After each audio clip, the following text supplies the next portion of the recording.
Hi hello welcome to Shanmukha రుచులండి. మనం ఈరోజు చేసుకోబోతున్న రెసిపీ వచ్చేసి బీరపొట్టు పునుగులు అండి. పైన క్రిస్పీగా లోపల సాఫ్ట్గా చాలా టేస్టీగా ఉంటాయండి. ఈ బీరపొట్టు పునుగులు ఎలా చేద్దామో ముందుగా వీడియోలోకి వెళ్దామండి. ముందుగా ఒక బౌల్ తీసుకొని దాంట్లోకి ఇడ్లీ పిండి తీసుకోవాలండి.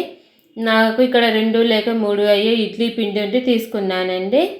ఇడ్లీ పిండి తీసుకొని దాంట్లోకి ఒకటి బియ్యపిండి ఒకటి మైదా పిండి వేసుకోవాలండి.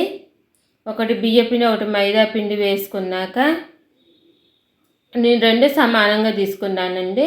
లేకపోతే మీరు బియ్యపిండిని కొంచెం తగ్గించుకొని వేసుకోవచ్చండి.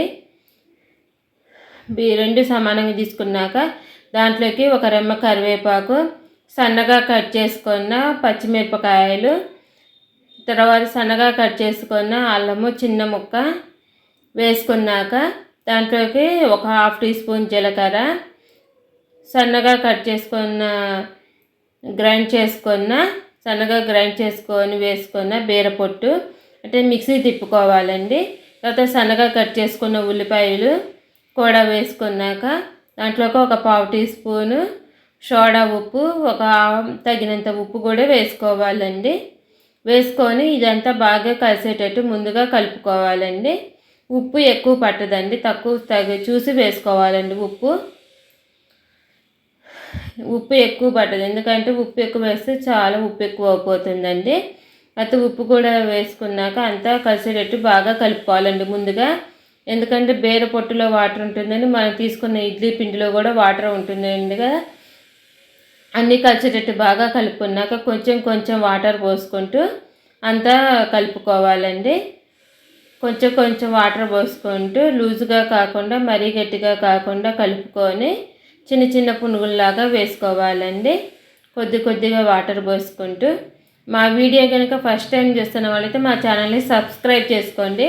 నేను పెట్టే వీడియోస్ మీకు అప్పటికప్పుడు నోటిఫికేషన్స్ వస్తూ ఉంటాయండి. ఇదంతా బాగా కలిసేటట్టు కలుపుకునేలోపు ఈలోపు పొయ్యి మీద ఆయిల్ పెట్టుకొని ఆయిల్ కూడా హీట్ ఎక్కించుకోవాలండి. ఆయిల్ హీట్ ఎక్కింది అనుకున్నాక ఇవి చిన్న చిన్న పునుగుల్లాగా వేసుకోవాలండి. మరీ చిన్నవి కాకుండా మరీ పెద్దవి కాకుండా వేసాను. నేను తీసుకున్న మెజర్మెంట్కి ఒక 30 పునుగులు అలా అయినాయండి. చాలా టేస్టీగా కూడా ఉన్నాయండి. చిన్న చిన్నవి ఒకదాని తర్వాత ఒకటి వేసుకుంటూ ఇవి వేయించుకోవాలండి. 2 వైపులా తిప్పితే గోల్డెన్ కలర్ వచ్చేంత వరకు వేయించుకోవాలండి. మీకు నచ్చిన చట్నీతోటి సర్వ్ చేసుకోండి. అంటే టమాటా కానీ పల్లీ కానీ ఏదైనా నిల్వ పచ్చడితో కూడా తినచ్చండి, అంత బాగుంటాయండి ఈ పునుగులు. నేను ఇక్కడ టమాటా చట్నీతో సర్వ్ చేసుకున్నానండి. ఇవి గోల్డెన్ కలర్ వచ్చేంత వరకు వేయించుకోవాలండి 2 వైపులా తిప్పుతూ. ఇది 2 వైపులా తిప్పుతూ గోల్డెన్ కలర్ వచ్చిన తర్వాత ఇది ఒక దాంట్లో తీసుకొని ఆయిల్ అంతా పోయిన తర్వాత ఒక ప్లేట్లోకి సర్వ్ చేసుకోవటమేనండి.